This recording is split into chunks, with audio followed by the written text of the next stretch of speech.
Hello again, ladies and gentlemen. Today I'm going to be discussing some of the ideas in Chapter 3, which is about China in antiquity. And we'll also answer the first couple of syllabus questions for Chapter 3. What are the major tenets of Confucianism, Taoism, and legalism, and what role did each play in the political, philosophical debates in the Zhao dynasty? The second question, what were the key aspects of the social and economic life in early China? I can answer that question right now. The social life in China to this day revolves around the family.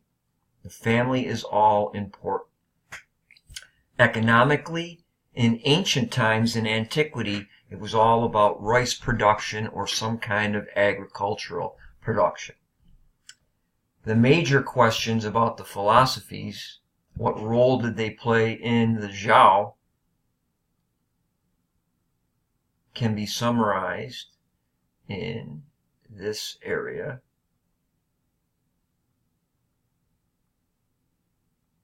This is an old outline that I made a few years ago. It's similar to the reading that you have, but it has the pictures still in it. The pictures did not come in with the download to the site. And here's the basic answer to the first syllabus question. Confucianism offered a rational doctrine of nation building and social structure.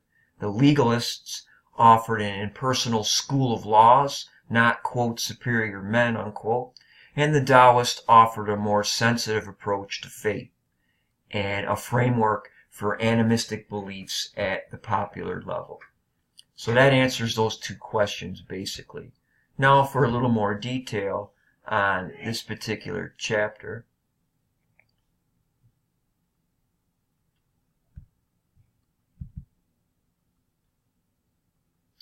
Historically, archaeologists believe that Chinese culture and civilization is descended from the Yellow and Yangtze River areas, but recent scholarship has lessened that idea that the culture is descended from the Shang dynasty.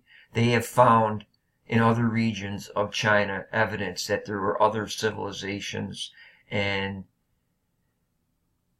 groups that existed not just in those particular river areas. The Shang were best known for their bronze casting, and they used these castings to form tools and weapons, and many of these bronze objects have been found in the royal tombs that have been uncovered.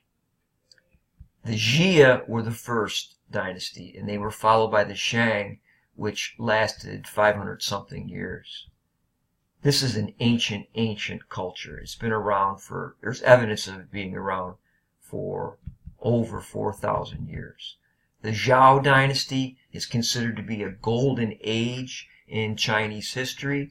It's where the political idea of the mandate of heaven comes in. What is the mandate of heaven? It is the idea that the ruler is responsible for the ruled. As long as they are showing compassion and efficiency in their rule, then the mandate is maintained. When they are no longer ruling such, if he's not ruling effectively, the dynasty can be overthrown. And the dynastic cycle is a big part of Chinese political history. These dynasties rise and fall for the last 4,000 years to this day. You can make the claim that the Communist Party is the latest dynasty in Chinese history. Again, we mentioned earlier that it's about food production. The Chinese are great inventors using iron, the collar harness for plow animals, and the concept of leaving the land fallow to preserve or replenish nutrients are all things that they were responsible for developing. Wet rice became the prime food, and the jeweled jade became a very coveted, precious stone. And it is to this day a sacred stone to the Chinese people. The 100 schools of ancient philosophy. In Neolithic time, they believed in Shangdi, a transcendent god. Intellectuals debated the idea of two primary forces, the yang and the yin, which is similar to Zoroastrianism, the idea of good and evil, or the idea of dark and light. And they used oracle bones, where the cracks in the bones after they were heated gave them some kind of significance into meaning. The manual I Ching was used by the emperors until about 500 Common Era. Confucianism. Confucius attempted to become a political advisor, but he had little success. One of his writings was called the Analects. It's better to assume a rational universe because too much speculation on the cosmos is a waste of time. Confucianism is concerned about making life harmonious with the universe and improving life here on earth. The key to proper behavior is to act in accord with the Tao, or the Way, which is similar to the Dharma in India. All individuals have their own Tao, depending upon their role in life. What are the two key elements of the Tao? Duty to the family and community, and benevolence. You must be a tolerant person. This is kind of a backwards golden rule. Do not do unto others what you would not wish done to yourself. The golden rule in Christianity, do unto others as you would have done unto yourself. So it's very similar to that, only it's a double negative that makes a positive path. Confucius was not popular in his lifetime. His ideas are spread by his students after his death, mainly Mencius, who lived during those years. He would later stress the humanistic side of Confucian ideas. They believed that human beings by nature were good and could be taught to live responsibly by the proper example. Again, going back to the idea of the ruler and the ruled, proper behavior displayed by the father to the son, proper behavior between husband and wife, or between friend to friend. These are all key relationships.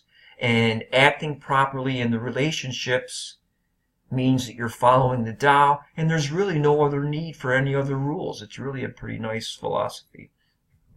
The legalists come in and they reject these ideas that human beings are essentially good. They believe that human beings by nature are evil, and only by harsh laws and stiff punishments could society be orderly.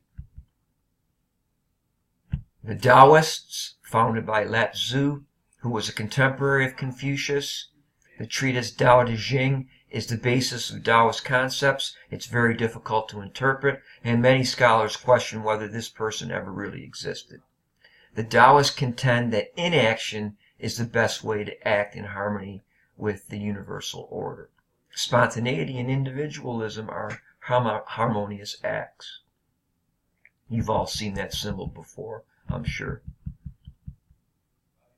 Taoism is a religion of rituals and behaviors that achieved heavenly salvation or a state of immortality. People were more concerned about daily survival. And again, here are those interpretations that the ancient Chinese developed.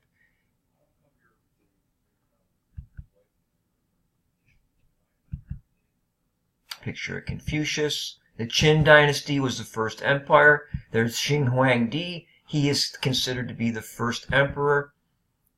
In The Art of War, a very famous book, Sun Tzu gave military advice. He was a member of an illustrious family of military strategists who advised the Zhou rulers for more than 200 years. That book is still being read by people today. Under the first emperor, a central bureaucracy was created and divided into three ministries: a civil, military, and a censorate, which is like internal affairs. They helped to unify weights and measures, and they developed writing systems, which was very important. Also, under the first emperor, the wall was constructed. And the Ming dynasty will end up finishing this. The Qin fell because there was a rivalry between the inner imperial court of eunuch or castrated advisors. They castrated these advisors so that they wouldn't worry about them around their women. And the outer imperial court of bureaucratic officials.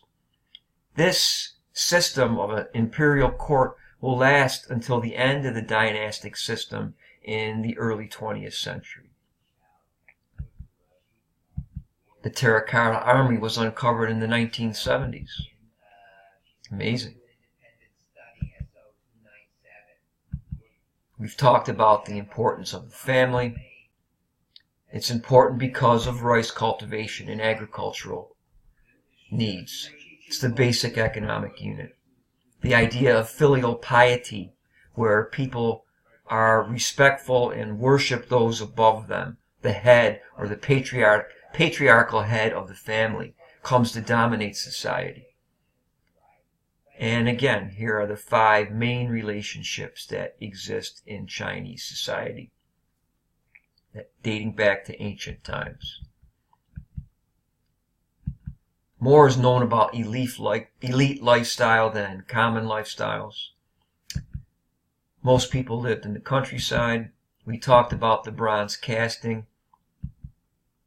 Again, we just saw that picture of the Terracotta Army. They were there to accompany the emperor into his next life. One of the unique things about the Chinese language is that pronunciation will determine meaning. If you pronounce a word a similar way or a different way, it's going to have a different meaning. And that is why they developed the same writing system. The ideographic or pictographic system was a way to unify the culture, because saying a word in a different way is going to give it a different meaning. And some of the regions, they can't really understand each other.